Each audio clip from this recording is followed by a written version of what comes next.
আমার বাপ নিজেই বলছিল যে আমার জামাইকে ছাইড়া দেন, আমি হ্যার কাছে চলে যাই। আমার বাবা নিজেই বলছিল। আজকে তোমার জীবনের একটা সবচেয়ে কঠিন একটা প্রশ্ন করুম। এই প্রশ্নের সম্মুখীন তুমি আজকে হইবা। আমার জীবনে কঠিন প্রশ্ন? হ্যাঁ, সিদ্ধান্ত একটা। একটা সিদ্ধান্ত? হ্যাঁ। মনে করো তোমার এক পাশে 1,00,000 টাকা, হ্যাঁ।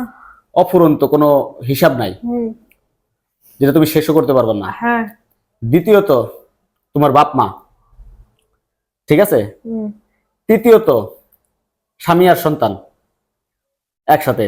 এই তিনজনের ভিতরে তুমি একটা জিনিস চুজ করবা, এবং ওটাই তোমার জীবনের শেষ চাওয়া। ওটার পরে তুমি আর কোনোদিন আর কিছু চাইতে পারবা না। কোনোদিন চাইতে পারবে না, এটার বাইরে কোনো কিছু চাইতে পারবা না। এটাই শেষ, এর পরে আর কোনো কিছু চাইতে পারবা না। এটাই ফার্স্ট এন্ড লাস্ট। এক সাইডে অনেক টাকা, অফুরন্ত, যেটা তুমি জীবনে শেষ করতে পারবা না, হিসাব করতেও পারবো না, গুনতেও পারবো না। অনেক টাকা, অনেক। আর এক সাইডে আমার স্বামী সন্তান, হ্যাঁ, আরেক পাশে বাপ মা। পাশে বাপ মা, তোমার বাপ মা, আমার বাপ মা। হ্যাঁ, আমি কোনটা নেব? হ্যাঁ, এটাই হলো। এখন দুনিয়া চলতে গেলে তো টাকারই বেশি প্রয়োজন। হ্যাঁ, ঠিক আছে, টাকা হলে সবকিছু পাওয়া যায়। টাকা লোপায়, স্বামীর মতো লোপায় বাপ মা। এখানে একটা নেওয়া লাগবে। যে কোনো একটা। এটার পরে তুমি জীবনে বাইচা থাকা অবস্থায় কিছু করতে পারবে না। বড় হয়েছি, বাপ মা বিয়ে দিয়ে দিছে, বাপ মায়ের কাছে এখন পর। হ্যাঁ, পর। এখন যা আছে মায়া। মায়া। এখন যদি বাপ মা মনে করো যে সাইডে দিই, যদি টাকা ধরি, সেটাও আবার কেমন টাকা লুবি হয়ে গেলাম। আবার যদি তোমার নেই, তো বাপ মা টাকা পয়সা সবই থাকবে না। যে কোনো একটা নিতে হবে, বাকি সব ছাইড়া দিতে হবে। ওডিআর তোমার কাছে কোনোদিন আসবে না। ওই জিনিস সাথে ব্যাগ আসবে না তোমার কাছে কখনো। কোনটা নিব? আমি তো খুব এর মধ্যে পড়ে গেলাম। আচ্ছা, যাই হোক, আমি বলি, বাপ মায়ের কাছে এখন পর, আর টাকা আজ আছে কাল নাই। আমি যদি এতগুলো টাকা যদি নিই, আমার টাকা আছে, সুখ নাই।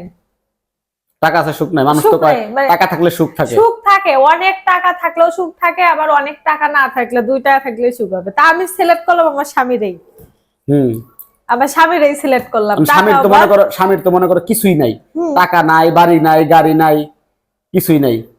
বাপ মায়ের ভালোবাসা যদি বাপ মায়ের কাছে যাই, আত্মীয় স্বজন সবাই খোটা দিয়ে কথা কবে যে মেয়ের ভাত হয় নাই। এখন আমি যদি এতগুলো টাকা নিয়ে আসি, আমি বাপ মা যদি ফালাইয়া যদি টাকা নিয়ে আসি, তাহলে কব যে এতগুলো টাকার লোভে এগো ফালাইয়া দিছে, মানে এটাই কইব। তো অর্থাৎ আমার এত টাকার দরকার নাই, আর আমার বাপ মা তো মায়া, জন্ম দেওয়ার পরে মায়া। আর স্বামী থাকলে হয় কি, মায়ার মধ্যেও যদি স্বামী থাকে, দুনিয়ার সবার কাছে মূল্য পাওয়া যায়। এখন স্বামীর টাকা যদি না থাকে, সেই ফেস করব আমি, আর স্বামীর যদি টাকাও থাকে, সেটা আমি ফেস করব। ঠিক আছে? তা আমার মনে হয় স্বামীকে নেওয়াই ঠিক। কারণ আচ্ছা, স্বামী যদি আমি নেই, তাইলে আমার সব দিক দিয়েই ভালো। কম টাকা ইনকাম করুক, তাও তো সুখে থাকতে পারবো। স্বামীকেও পাইলাম, সন্তানকেও পাইলাম। তাহলে তারপরে তার জীবনে বাপ মার কাছে যাইতে পারবা না। গেলাম না, টাকা পয়সা নাই, এতে কি জীবনে সুখ হইব, শান্তি হইব? এটাই শান্তি, যা খামো তাই শান্তি। কারণ সন্তান, স্বামী হলো মেন, বিয়ের পরে একটা মেয়ের। অনেকে তো কয় টাকাই সুখ। অনেক মেয়েরা মনে করে যে স্বামীর সংসার ছেড়া দেয় অনেক টাকার বিনিময়ে, কাবিনের টাকা নিয়ে। তুমি এখন, তোমাকে আমি বাইসা নিলাম, তার মধ্যে যদি 2 টাকাও থাকে, তাও আমার শান্তি। আমার সন্তান। কয়েকটা জিনিস ঘটে, শুনো, কয়েকটা জিনিস ঘটে। একটা জিনিস ঘটে, মেয়েদের সংসার ভাঙে মেয়ের মায়ের কারণে, বাপের কারণে বেশি না, মায়ের কারণে স্বামীর সংসার ভাঙে, ডিভোর্সের টাকা পয়সা নিয়ে কি সুন্দর খুশি শান্তি। হ্যাঁ, তারপর মনে করো আবার কেউ আবার স্বামীর এই চায়। আমি আমার স্বামীকে আমি সব জায়গায় চাই, খালি এই জায়গায় না।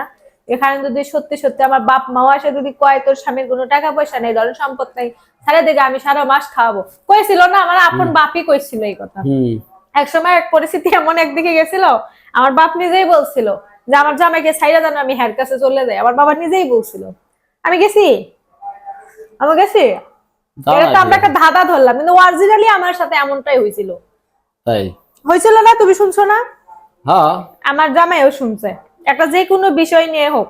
যাই হোক, জীবনের প্রতিটা সিদ্ধান্তই হলো খুব ভেবেচিন্তে নিতে হয়। অনেকে অনেক সিদ্ধান্ত নেয় যেগুলা কিছুদিন সারা পরে তার বিরূপ জীবনের- প্রতিক্রিয়া ঘটে, কিছুদিন পরে তার প্রতিক্রিয়াটা সাথে সাথে বোঝে না। পুস্তাবে। ক্ষণিকের সময় টাকার জন্য মানুষ অনেক কিছুই করে, কিন্তু সামনে ভবিষ্যতে তখন জিনিসটা আমি বুঝতে যদি পারে এখন যে 1 লাখ টাকা নিয়ে নাচতে নাচতে আসি, সেখানে তোমাকে আমি ফালাই থুয়েলাম, আমার সন্তান ফালাই থুয়েছিলাম, তাহলে অতগুলো টাকা নিয়ে এসে কি আমি খাইতে পারবো?